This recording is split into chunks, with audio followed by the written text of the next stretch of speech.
Alright, so Russia. Balikan natin yung Russia. Dapat kasi nasa travel ako ngayon, pero medyo hindi maganda yung lagay ng bansa na kung saan ako. So, eto, balikan natin yung nakaraang travel. Pasensya na ito ay late upload. Medyo busy-busyhan ko, no? 6 months ago na ito.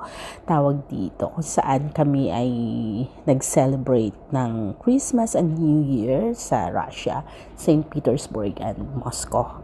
Okay, anyway, dahil damay-damay na ito kuno. Ambisyosa tayo. Kami naman ay simpleng mga magagandang Pilipina lang, OFW. Hindi simpleng magaganda lang, magaganda. Okay? Simpleng magaganda at ambisyosa. Ako lang pala yung ambisyosa. Ako lang ba?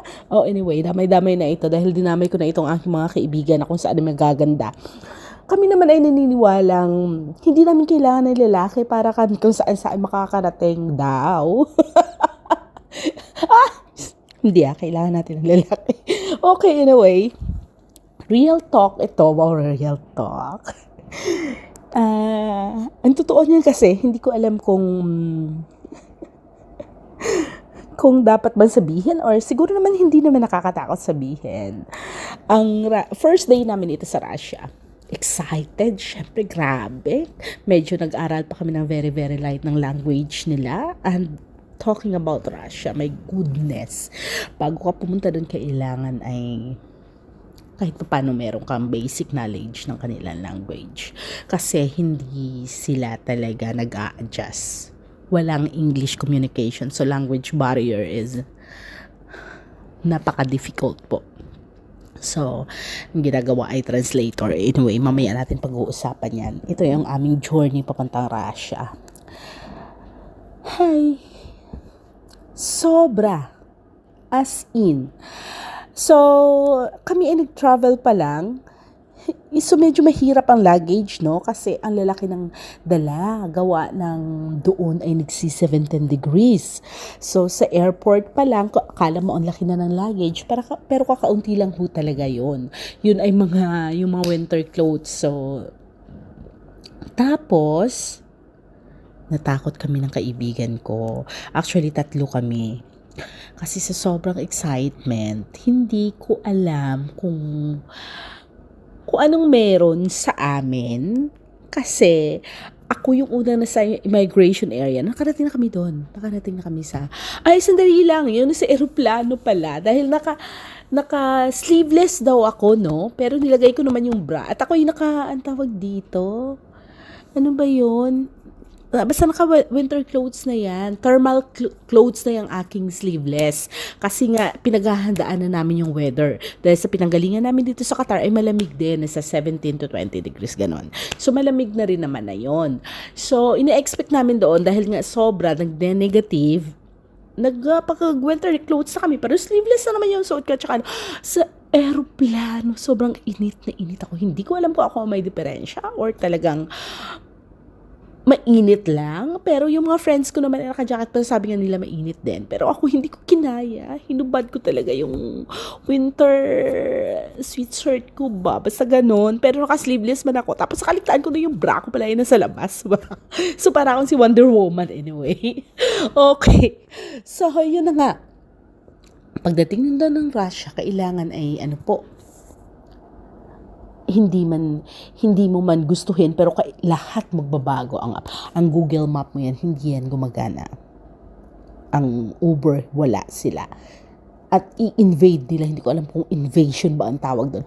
Basta lahat ng iyong app sa phone mo magbabago ng kusa pag nandun ka na. Kakaiba as in. Pero hindi pa yan ang main part.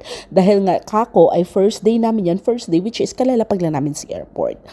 Na-hold ako sa immigration. Grabe.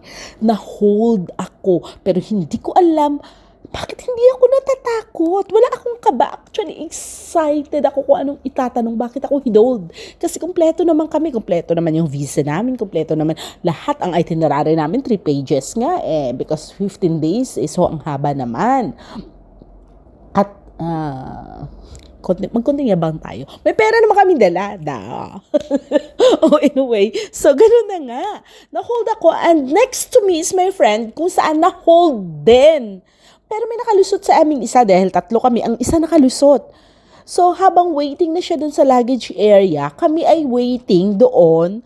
Pinag-antay kami, can you imagine na umabot ng mga 4 na oras kami yatang, bago nakalabas ng airport. Pero hindi naman kami kaagad kasi kinausap. And, hindi lang kami. Ang dami po doon waiting. Hindi ko alam kung anong meron or naghihigpit lang talaga sila. At ang daming expat. Kadalasan expat, although meron din isa, may Russian citizen din na hinold. So, meron taga Netherlands na na-hold din.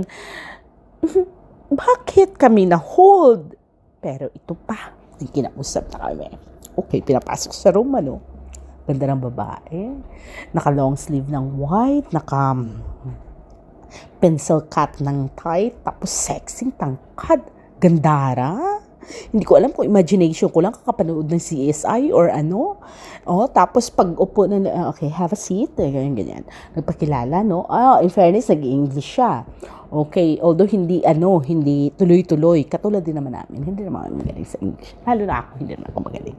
So anyway, pinaupo na sa lamesa, ng pangalan ganyan. Sa upuan, may kaharap na lamesa. Tapos may recorder, diba siya? Hindi ko pa naranasan yan. Diba? So, hindi ko alam, at hindi kami sinabay ng friend ko. Nauna actually ako nauna akong tinawag. So, hindi ko alam kung ano yung nararamdaman ko, kung natatakot ako or na-excite ako, pero actually, curious ako at excited ako kung ano itatanong nila sa akin. Lalo na pag-upo ko, ang sabi sa akin ng magandang babae na kaharap ko. Welcome to Federal Bureau of Investigation, Russia. Diba? Ang lakas mo ka bodyguard ng CSI. As in, oh my God! Ang gago ko lang. Kasi sabi ko nga, wow. Diba? Hindi lahat na i-interview ng Federal Bureau of Investigation. But Russia. Anyway. Tapos ang ganda pa niya. May dala siya isang sticky note. Para sa ating sticky note. Yeah, sticky note lang din naman yun. Nagtitake note siya. Although may tape recorder na naman na nakikita ko nga tumatakbo na nire-record yung investigation sa akin. Pero pag wala ka naman siguro talagang ginawa or wala, alam mong kumpleto ka man ng papers, hindi ka rin kabahan. Parang, yun nga sabi niya, this is just a random check, ganyan. Sabi nga naman niya, bakit ka nandito sa Russia? It's anong purpose? Siyempre, leisure. Wow, leisure. Lakas makayaman, di ba?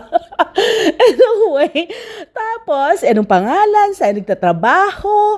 Saan ka nag-stay? Dahil galing nga kaming Gulf countries. Hindi ko alam kung one of the reason din yan kung bakit kami na-hold or hindi ko alam.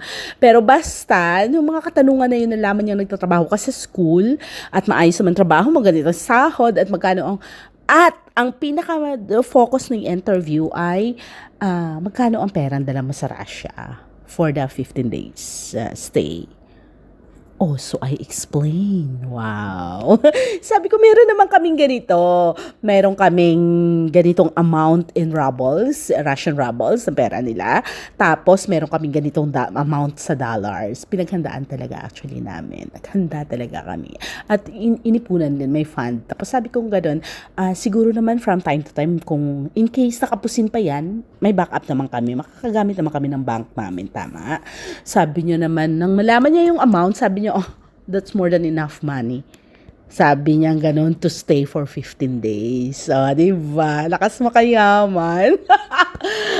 Anyway, tapos tumingin siya doon sa kasama niya na CSI, na Federal Bureau of Investigation. Sorry, Lord. Hindi ko alam kung dapat ko ba siyang banggitin or ano. Pero yun talaga yung nangyari. Tapos sabi niya gano'n, ang nagkibit-balikat siya na parang sinasabi niya, in my own understanding, sabi niya, bakit to hinold tong mga to? Parang ganon.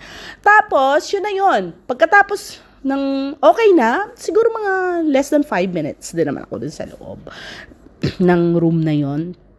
Ginaid na ako pabalik. Tapos sabi niya sa akin, tatawagin ka mamaya. Sabi niya ganun kasi. Sabi ko, ang passport namin. Sabi niya, tatawagin ka mamaya ulit para sa passport and everything. Sabi ko ganun. Sabi ko, okay. Tapos sunod naman yung friend ko. Tapos sabi ko lang sa friend ko, sabi ko kay Kat, huwag kang kabahan. Sabi ko ganun, hindi na wala namang, sorry Lord, nasinok ako kumain kasi ako itlog. Anyway, ano ba yan? May malang. So, yun na nga. Na okay naman na ako. Then next siya, siguro mga ganun din, less than 5 minutes din siya nasa loob. Pagkatapos nun, waiting ulit kami. So itong friend ko na nasa luggage area, nakuha niya na yung luggage, no? Pero kabado din siya daw doon. Ang masakla pa yan, wala kaming communication. Wala kaming communication kasi ando na nga kami sa airport eh. So, wala kaming internet. Hindi ko alam pa paano. Wala kaming communication. Hindi namin ma-reach out yung isa't isa. So, kami medyo at ease, hindi ganun kakabado. Kasi kasama ko yung friend kong isa. Tapos siya nagsusolo lang doon. Pero, yun na nga. Later part na, okay din. Na-plancha din naman. Tinawag kami. Tapos binigay yung passport. Ganyan. Welcome to Russia. Blah, blah, blah. OMG. O, diba? So, first day, yan talaga ang aming, So, ando na kami, nakuha na yung luggage, ready na, ando na yung friend. So, dahil matagal nga kami doon hindi naman detain, matagal kami naka-hold, nagutom kami, kumain muna kami dyan sa may airport sa Gled. At yung parang Monoprix, meron silang ganyan sa airport na ready to cook, may microwave, anything. And masarap din naman ang food, na-appreciate din naman namin. So, kumain muna kami bago kami bumili. Kasi hindi magagamit ang friend ko kahit may international orido ka. Although very, very pricey, magagamit mo siya at pero hindi kami makapag-book ng taxi hanggat hindi kami bumibili ng SIM card nila. So, bumili kami ng SIM card and inayos nga doon, medyo, wendang pa kami doon kasi may free naman pala na SIM card na pinamimigay doon. Hindi ko alam bakit pa kami bumili ng $8 or $16, something like that. So, bumili pa rin kami.